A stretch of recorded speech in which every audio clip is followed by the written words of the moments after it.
Hi guys, good morning. मैं धीरज कुमार। तो guys हम लोग देखने वाले हैं क्लास 10th की मैथमेटिक्स चैप्टर हमारा 3 दो चर वाले रैखिक समीकरण में प्रश्नावली 3 का ई हम लोग देख रहे हैं। और इसमें हम लोग ने सवाल नंबर पहला, दूसरा और तीसरा भी कर लिया है। तो सवाल नंबर चौथे को देखने वाले हैं। और यदि आप सवाल नंबर 1, 2, 3 नहीं देख पाए हैं तो आप हमारे जो कि मैं वीडियो अपलोड कर चुका हूँ और आप जाकर उसमें देख सकते हैं।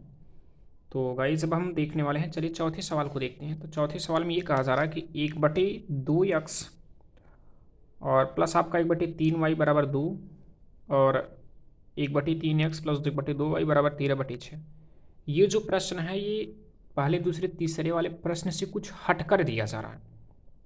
तो आप थोड़ा सा ध्यान से समझिएगा। देखिए यहाँ पर 1/2x करके है और यहाँ 1/3x करके है। तो अगर यहाँ 1/2x था, अगर यहाँ पर भी 1/2x होता तो हम 1/2x बराबर कुछ मान लेते, लेकिन यहाँ पर अंक परिवर्तित हो जा रही है। तो चलिए ठीक है, बट आपका चर राशि तो नहीं परिवर्तित हो रहा है। तो हम यहाँ 1/2x के स्थान पर कुछ लिख सकते हैं।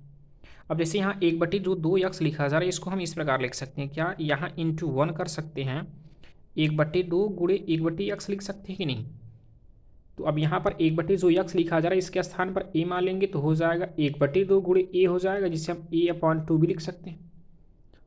ये तरीका आपके लिए बेहतर होगा। तो चलिए हम यहाँ पर करते हैं क्या है, यहाँ पर मानते हैं कि माना 1/x के स्थान पर हम मान लेते हैं 1/x बराबर, यहाँ मानते हैं यम मानते हैं।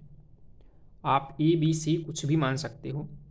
और ऐसे आप देख पा रहे हैं यहाँ पर 1/3y लिखा जा रहा है, यहाँ पर 1/2y। तो जैसे यहाँ 1/3 लिखा जा रहा है, 1/3y करके लिखा जा रहा है, यहाँ पर मैं इंटू 1 भी कर सकता हूँ और लिख सकते हैं आप इसे 1/3 गुणे 1/y करके। अब यहाँ पर 1/y जो अलग हो जा रहा है, जो कि गुणांक बन रहा है, तो ये चीज़ आप अलग से इसके स्थान पर b मान सकते हैं या यन मान सकते हैं।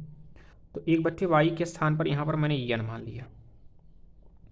अब चलिए इसको यम और यन के पदों में किसी दूसरी चर राशि के रूप में परिवर्तित कर रहे हैं। तो देखिए यहाँ पर हो जाएगा 1/2 आपका अलग से ही है, 1/2 कर लीजिए। अब यहाँ पर इंटू 1 है ना, तो 1/x का स्थान पर यम लिख सकते हो, यहाँ यम लिख सकते हो। प्लस है, प्लस कर दीजिए। यहाँ यहाँ पर भी इंटू 1 कर सकते हो, 1/3 बच रहा है, 1/3 निकाल दीजिए आप। अब यहाँ 1/y है और 1/y के स्थान पर क्या लिख सकते हो, यन। तो यहाँ आपका यन हुआ और बराबर आपका 2। और आप इसको इस क्रम में भी लिख सकते हैं। क्या जो यहाँ पर यम लिखा जा रहा है या यन लिखा जा रहा है, ये समझ लीजिए कि आपका अंश में लिखा जा रहा है। तो इसे लिख सकते हो यम बटे, क्योंकि यम का गुणा 1 में करेंगे तो 1 यम, या यम लिख सकते हो बटे 2 प्लस यहाँ इसको लिख सकते हो यन/3 बराबर 2, और ये समीकरण नंबर 1 होगा। और वैसे भी आप इसको भी चेंज कर सकते हैं। क्या है, 1/3 अलग कर दीजिए। अब यहाँ इंटू 1 करेंगे आप तो 1/x, और 1/x का स्थान पर यम लिख सकते हो, तो यहाँ पर यम हुआ। यहाँ प्लस से प्लस कर लीजिए, उसके बाद 1 गुणे 1 लिख सकते हैं। 1/2 अलग हो चुका है, 1/y के स्थान पर लिख सकते हैं क्या, यन। यहाँ यन लिख सकते हैं बराबर 13/6 मिला। अब ये जो यम लिखी जा रही, तो मैंने कहा ये अंश में लिखा जा रहा है। अगर गुणा भी करना चाहेंगे, यम का गुणा 1 में करेंगे तो यम/3 हो जाएगा, और इसका गुणा करेंगे तो यन/2 और बराबर 13/6, और ये समीकरण नंबर आपको 2 मिला। अब समीकरण नंबर 1 और 2 को हम विलोपन विधि भी द्वारा करना चाहें कर सकते हैं। तो कैसे करेंगे, लिख सकते हैं यम/2 प्लस यन/3 बराबर 2, और यम/3 और प्लस यन/2 बराबर आपको 13/6 मिल रहा है। ये समीकरण नंबर आपका 1 था, ये समीकरण नंबर आपका 2। अब इसमें हम देख पा रहे हैं कि यहाँ पर इस यम का गुणांक क्या है। यहाँ पर यम/2, मैंने कहा यम/2 करके है, इसे 1/2 गुणे यम लिख सकते हैं। और यहाँ पर यम का गुणांक 1/2 है पहले समीकरण में यहाँ पर, और दूसरे समीकरण में देख पा रहे हैं यम का गुणांक 1/3 है। तो हम करते हैं क्या कि अगर हम इस समीकरण में यम का गुणांक 1/3 है तो 1/3 का गुणा हम इसमें कर देते हैं, और इस यम का गुणांक 1/2 है तो 1/2 का गुणा हम इसमें कर देते हैं, जिससे यम का गुणांक समान हो जाएगा। तो यहाँ करते हैं, अंश का गुणा अंश में करेंगे, हर का गुणा हर में, 1 का गुणा यम में करेंगे तो यम मिलेगा, और 2 3 6/6 हो जा रहा है, प्लस 1 का गुणा यन में करेंगे तो यन ही मिलेगा, और बटे आपका 3 3 9 हो जाएगा, बराबर 1 का गुणा 2 में करोगे आपका 2 मिलेगा, और यहाँ कुछ नहीं बटे 1 कर सकते हो, तो 3 1 का 3 मिल जा रहा है। चलिए अब इसके बाद इसमें भी उसी प्रकार करने वाले हैं। 1 का गुणा यम में करेंगे तो यम मिलेगा और बटे आपका 2 3 6 प्लस हुआ, प्लस था कर दीजिए। 1 का गुणा यन में करेंगे यन मिलेगा और बटे 2 दूनी 4 बराबर 1 का गुणा 13 में करेंगे 13 का 13 और बटे और 6 का गुणा 2 में करेंगे तो 6 दूनी 12 हो जा रहा है।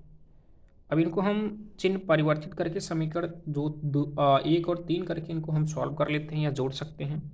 प्लस का उल्टा माइनस, प्लस का उल्टा माइनस, प्लस यहाँ पर है छुपा तो प्लस का उल्टा माइनस। और यहाँ देखिए संख्याएं समान है, केवल चिन्ह विपरीत है, कटा सकते हैं।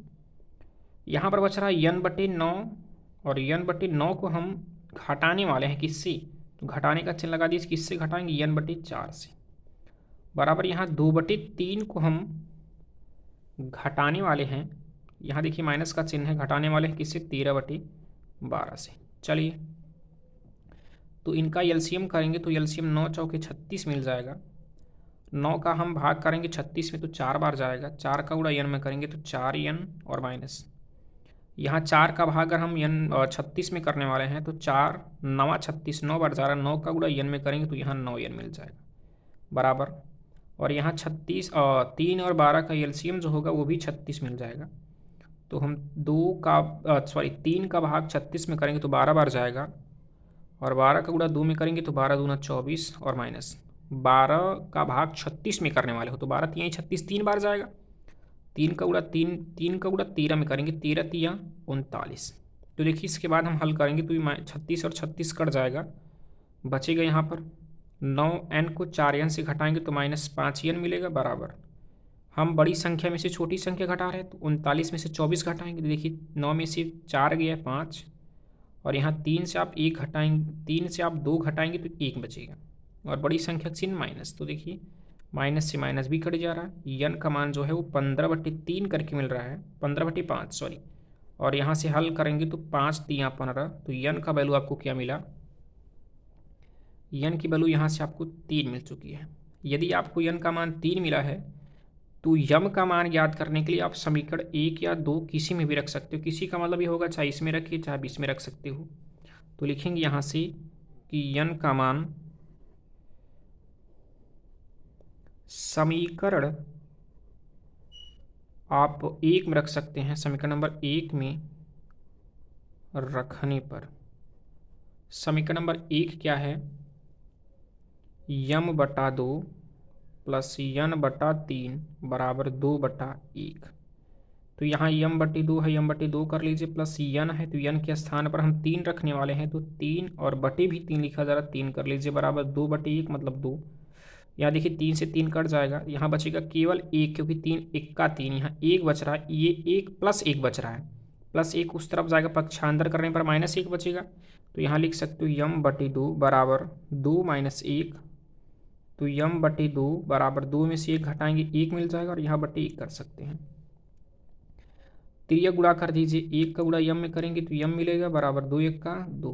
तो यहाँ यम की वैल्यू क्या मिल चुकी है हमें, 2। तो हमें गाइस यहाँ से यन की वैल्यू 3 और यम का मान 2 मिला। लेकिन मैंने कहा मेरा जो प्रश्न दिया जा रहा है वो प्रश्न हमको यक्स और वाई की पदों में दिया जा रहा है। तो यक्स और वाई की पदों में दिया जा रहा है तो हमें यक्स और वाई का मान ज्ञात करना होगा। तो हम यहाँ से करने वाले हैं कैसे यक्स और वाई का मान मिलेगा। तो हम इधर से देखिए यम बराबर 2 ज्ञात कर चुके और यम के स्थान पर मैंने क्या माना था, 1/x। और आप देख पा रहे हैं यहाँ से यम के स्थान पर 1/x माना था और यन के स्थान पर 1/y माना था। तो हमें यहाँ से यम के स्थान पर 1/x बराबर 2/1 कर सकते हैं। त्रिया गुणा करेंगे, 1 का गुणा 1 में कर देंगे, x का गुणा 2 में करेंगे तो x का गुणा 2 में करेंगे 2x मिलेगा और 1 का गुणा 1 में करेंगे तो 1 1 का 1। तो यहाँ x का मान 1/2 मिल जाएगा। और y का मान ज्ञात करने के लिए आपने n बराबर क्या माना था, 1/y और n की वैल्यू आपने इधर से 3 ज्ञात कर लिया तो 3/1 बराबर 1/y हो जाएगा। और 3 गुणा कर दीजिए तो 3 का गुणा y में करेंगे 3y बराबर 1 1 का 1 और y बराबर 3 यहाँ गुणांक है तो बटे में हो जाएगा तो 1/3 और यहाँ हमको y का मान मिल जाएगा 1/3 करके। तो ये सवाल आपका चौथा था। यदि आपको कम समझ में आया हो तो आप एक बार पुनः वीडियो को देख लीजिएगा तो आपको भरपूर या अच्छी तरीके से समझ में आ जाएगा। तो गाइस आज के लिए इतना ही। तो चलते हैं हम सवाल नंबर 5वें को लेकर। सवाल नंबर 5वें को हम अगले वाले वीडियो में देखने वाले हैं। Okay guys, thank you.